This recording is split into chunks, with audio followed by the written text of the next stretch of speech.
My name is Amy. My student number is 1. The title is A Warrior's Cry Against Child Marriage. I'm a freshman at NCUE. The name of the speaker is Memory Benda. I'll begin today by sharing a poem written by my friend from Malawi, Eileen Piri. Eileen is only 13 years old, but when we were going through the collection of poetry that we wrote, I found her poem so interesting, so motivating, so I'll read it to you. She entitled her poem, I'll Marry When I Want, Laughter. I'll marry when I want. My mother can't force me to marry. My father cannot force me to marry. My uncle, my aunt, my brother or sister cannot force me to marry. No one in the world can force me to marry. I'll marry when I want. Even if you beat me, even if you chase me away, even if you do anything bad to me, I'll marry when I want. I'll marry when I want, but not before I am well educated and not before I am all grown up. I'll marry when I want. This poem might seem odd, written by a 13-year-old girl, but where I and Eileen come from, this poem, which I have just read to you, is a warrior's cry. I'm from Malawi. Malawi is one of the poorest countries, very poor, where gender equality is questionable. Growing up in that country, I couldn't make my own choices in life. I couldn't even explore personal opportunities in life. I will tell you a story of two different girls, two beautiful girls. These girls grew up under the same roof. They were eating the same food. Sometimes they would share clothes and even shoes, but their lives ended up differently in two different paths. The other girl is my little sister. My little sister was only 11 years old when she got pregnant. It's a hurtful thing. Not only did it hurt her, even me. I was going through a hard time as well, as it is in my culture. Once you reach puberty stage, you are supposed to go to initiation camps. In these initiation camps, you are taught how to sexually please a man.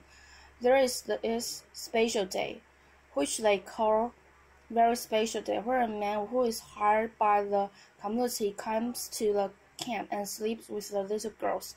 Imagine the trauma that these young girls go through every day. Most girls end up pregnant. They even contract HIV and AIDS and other sexually transmitted diseases. For my little sister, she ended up being pregnant. Today she's only 16 years old, and she has 3 children. Her first marriage did not survive, nor did her second marriage. On the other side, there is this girl. She's amazing. Laughter, applause. I call her amazing because she is. She's very fabulous. That girl is me. Laughter. When I was 13 years old, I was told, you are grown up. You have now reached of age. You're supposed to go to the initiation camp. I was like, what? I'm not going to go to the initiation camps. You know what the woman said to me? You are a stupid girl, stubborn. You do not respect the traditions of our society, of our community. I said no because I knew where I was going. I knew what I wanted in life. I had a lot of dreams as a young girl. I wanted to get well educated, to find a decent job in the future. I was imagining myself as a lawyer, seated on that big chair. Those who were the imaginations that were going through my mind every day, and I knew that one day I would contribute something, a little something to my community. But every day after refusing, women would tell me, look at you. You are all grown up. Your little sister has a baby. What about you? That was the music that I was hearing every day, and that is the music that girls hear every day, where they don't do something that the community needs them to do. When I compared the two stories between me and my sister, I said, why can't I do something? Why can't I change something that has happened for a long time in our community? That was when I called the other girls just like my sister, who have children who have been in class, but they have forgotten how to read and write. I said, come on, we can remind each other how to read and write again, how to hold a pen, how to read, to hold a book. It was a great time I had with them. Nor did I just learn a little about them, but they were able to tell me their personal stories, what they were facing every day as young mothers. That was when I was like, why can't we take all these things that are happening to us and present them and tell our mothers, our traditional leaders, that these are the wrong things? It was a scary thing to do, because these traditional leaders, they are already accustomed to the things that have been there for ages. A hard thing to change, but a good thing to try. So we tried. It was very hard, but we pushed. I'm here to say that in my community, it was the first community after girls pushed so hard to our traditional leader, and our leader stood up for us and said no girl has to be married before the age of 18. Applause. In my community, there was the first our community. They had to call the bylaws. The first bylaw that protected girls in our community. We did not stop there. We forgot ahead. We were determined to fight for girls, not just in my community, but even in other communities. When the child marriage bill was being presented in February, we were there at the Parliament House. Every day, when the members of Parliament were entering, we were telling them, would you please support the bill? And we don't have much technology like there, but we have our small phones. So we said, and why can't we get their numbers and text them? So we did that. It was a good thing. Applause. So when the bill passed, we texted them back. Thank you for supporting the bill. Laughter. And when the bill was signed by the president, making it into law, it was a plus. Now in Malawi, 18 is the legal marriage age from 15 to 18. Applause.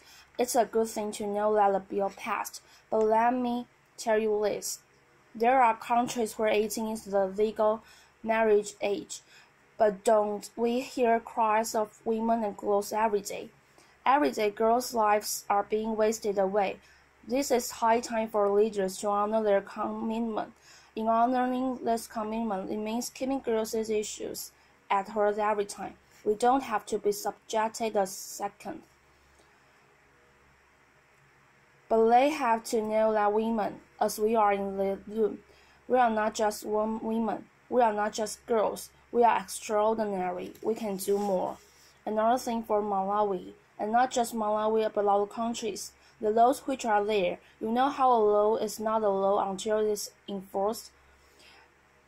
The law which has just recently passed and the laws that in other countries have been there, they need to be publicized at the local level, at the community level, where girls' issues are very striking. Girls face issues, difficult issues, at the community level every day. So if these young girls know that there are those that protect them, they will be able to stand up and defend themselves because they will know that there is a law that protects them. And another thing I would say is that girls' voices and women's voices are beautiful. They are there. But we cannot do this alone. Male advocates, they have to jump in, to step in and work together. It's a collective work. What we need is what girls elsewhere need. Good education above all. Not to marry whilst 11. And furthermore, I know that together we can transform the legal, the cultural and political framework that denies girls of their rights. I am standing here today and declaring that we can end child marriage in a generation. This is the moment where a girl and millions of girls worldwide will be able to say, I will marry when I want. Applause. Thank you. Applause.